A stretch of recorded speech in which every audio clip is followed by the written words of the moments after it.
you were strong enough to make it through. Now I'm here to prove that I'm changed, I'm changed, I'm changed. I'm sorry that I told you I bent you, I broke you, and I'm trying to fix this, but I can't find the pieces. I'm sorry that I told you I bent you, I broke you. I'm sorry that I burned you down, that I'll build you back somehow. I'll build you back somehow.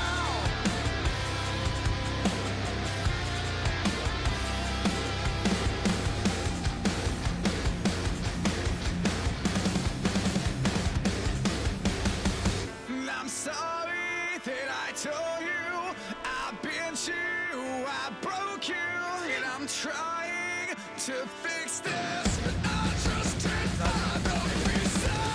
I'm sorry that I told you I bent you, I broke you, and I'm trying to fix this, but I can't find the pieces. I'll build you back somehow.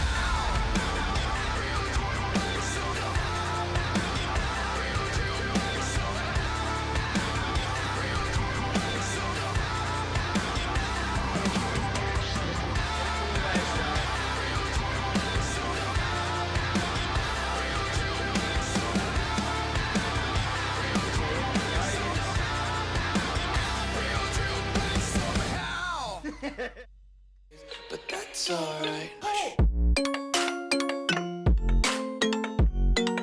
Oh my god! Oh my god! Yo guys, what is up? Moxsy here on a Borderlands 3 video, and today we're talking about updated Ricochet, which my personal favorite Amara build. We got a lot to talk about today, so we're gonna get right into it. But if you guys do enjoy the video, be sure to hit that subscribe button, like it, comment. It helps me out a lot. And with that, let's get right into the video. Alright guys, so showing on screen right now is the updated skill tree for Ricochet Witch. Now, before I get into why we're still invested in the green tree and my build decisions, I want to talk about the main mechanic of this build if you've never seen it before. Now, the main mechanic is involving the recursion. Now, the recursion is a Maliwan shotgun that, when you shoot it, it splits and hits other enemies and ricochets. For every additional instance of elemental damage that we have, it will add another projectile when the recursion hits an enemy, and when it splits. So there's always been a lot of confusion about this, so I'm going to try to clarify. When you shoot the recursion, a ×2 recursion will shoot 2 shots at an enemy. For each instance of elemental damage that you have equipped, for example, your ASCs on your grenade, on your shield, infusion, forceful expression, any different instance of elemental damage, when that recursion hits an enemy, those projectiles will split and each instance will create another projectile. So we are going from like 2 projectiles, for example, when it hits an enemy, and then when it exits an enemy, it's sending 10 projectiles out. That is going to hit another enemy and then send another 10 projectiles out. You're increasing the damage of this thing by a crazy amount and allowing the recursion to clear rooms to one-shot bosses. As long as there is something to ricochet against, the recursion will murder everything for you as long as you are running this setup with as many elemental instances as you can. Now, the recursion was buffed with Phase 2. The recursion and all Maliwan shotguns received a damage increase, and now this thing is even stronger than before, and this build is even stronger than before. So if you haven't given this build a try before, I recommend doing it, because now is an awesome time. Now, another confusion that I get with the Ricochet mechanic is, hey, I'm running a corrosive recursion, and I have corrosive on my shield.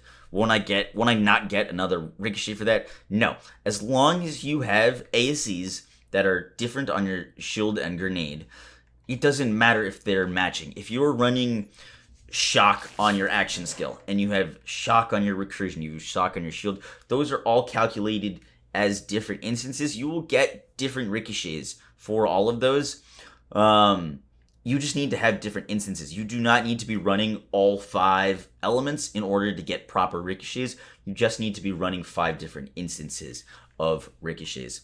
That is why we have 1 point infusion, 1 point forceful expression, and ASEs, and why the best anoint for the recursion possible now is on action skill end. Next 2 magazines will have 100% additional bonus whatever damage.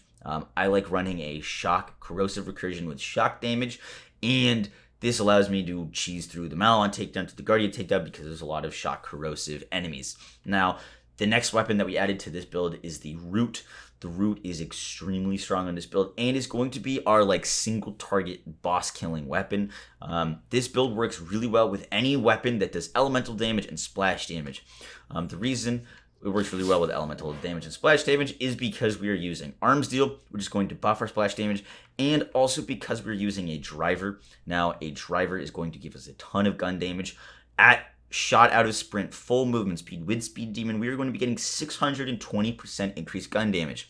That is why when you see me shoot at Wotan at the split, when you see me shoot at Kraken, when you see me shoot at any boss, I am doing it as max movement speed as I possibly can get while running, because I'm going to be getting with Speed Demon 620% bonus gun damage, along with the ricochets and the splash damage and elemental damage that this build puts out. You're going to be able to one-shot pretty much entire rooms with this build.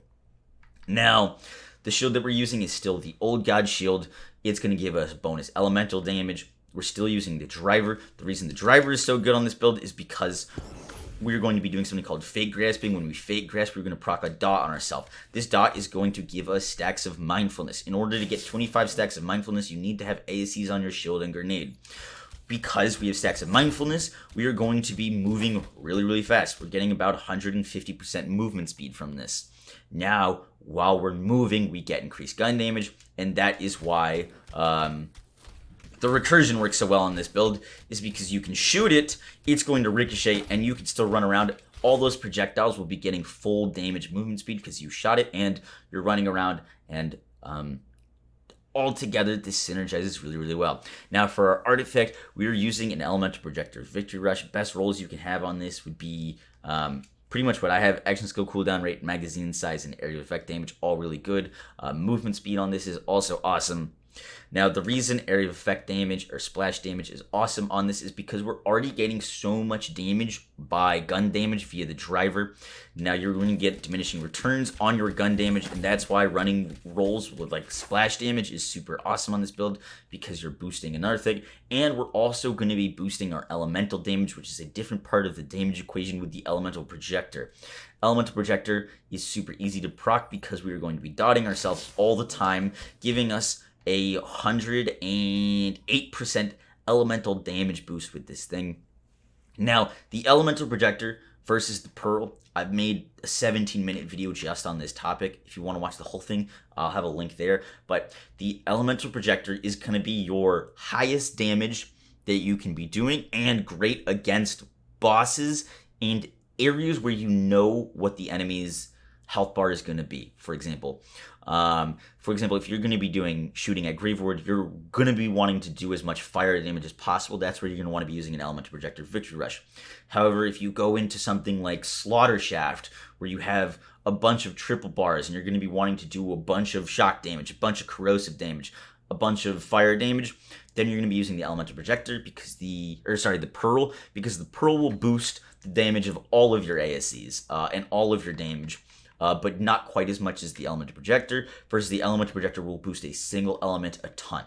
So think about it this way: bossing, elemental projector; mobbing, Pearl, if you want to put it as simply as possible.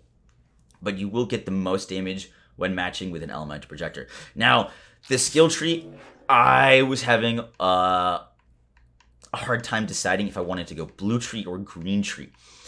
The reason we now have more points, and if you guys didn't want to go so heavily into the green tree and grab Guardian Angel, you could put more points into the blue tree. But after running this build multiple times with multiple different setups through the Guardian takedown, through the Malon takedown, this is the setup I like the most. The reason I like this setup the most is because we are unstoppable and unkillable. having these points into helping hands. I don't like, this is my favorite build, and whenever I die or go into fight for your life in this build, it's like, it doesn't feel good.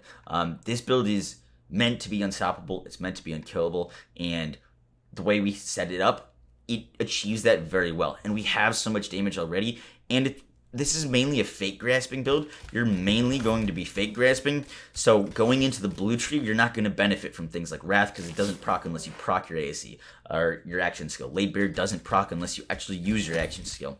So that is why we're still in the green tree. We're using Guardian Angel because it is going to get us out of fight for your life, and I like using Rogue Light with this build because you're never going to go down, but if you do go down, you have Guardian Angel, which gets you right back up.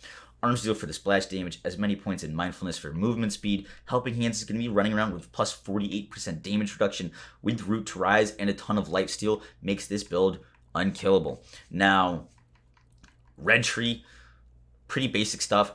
Anima is really nice on this build because it's going to increase the length of the dot on yourself, because the dot is going to be your damage, because it's going to give you mindfulness and movement speed. You want 5 into Anima because you'll have your damage buff for the longest amount of time, and you have to do the least amount of fake grasping. 1 point in infusion for the extra ricochets. Now, you only need 1 point into sustainment. I tested with 1 point into sustainment.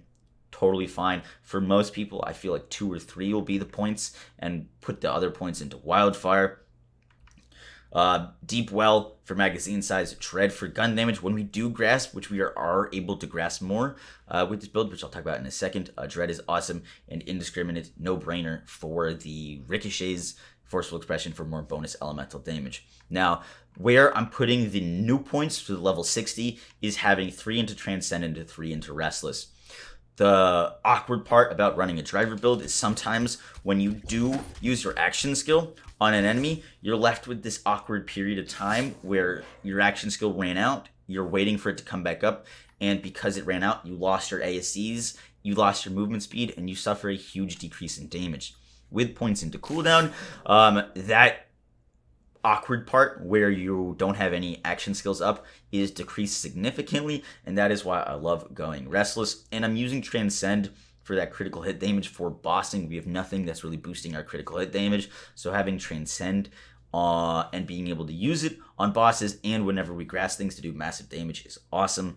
No points into Do Harm because it is not scaling our action skill, it is not scaling Indiscriminate, and we do not need it. Lastly, for modifiers, I like running Speed Demon, Mob Mentality, Boundary Issues, and Roguelite. If you want to use the spinners, if you want to use the drones, those will all help with ricochets with the recursion. So those are all super nice to use, but it doesn't really matter.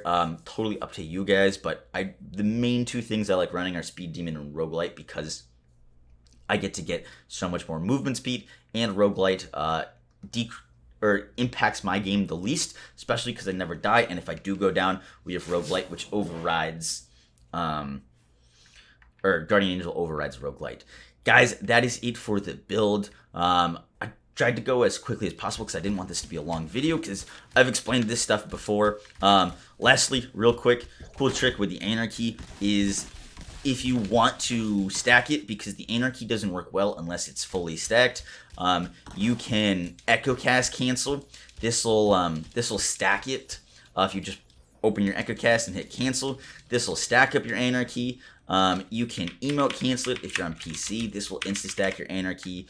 You can fake grass cancel it to insta stack it. The reason stacking up your Anarchy is so important is because instead of getting 300% damage, it actually is receiving like 1300% damage, and it does splash damage. So running around full movement speed with Anarchies just blows up everything.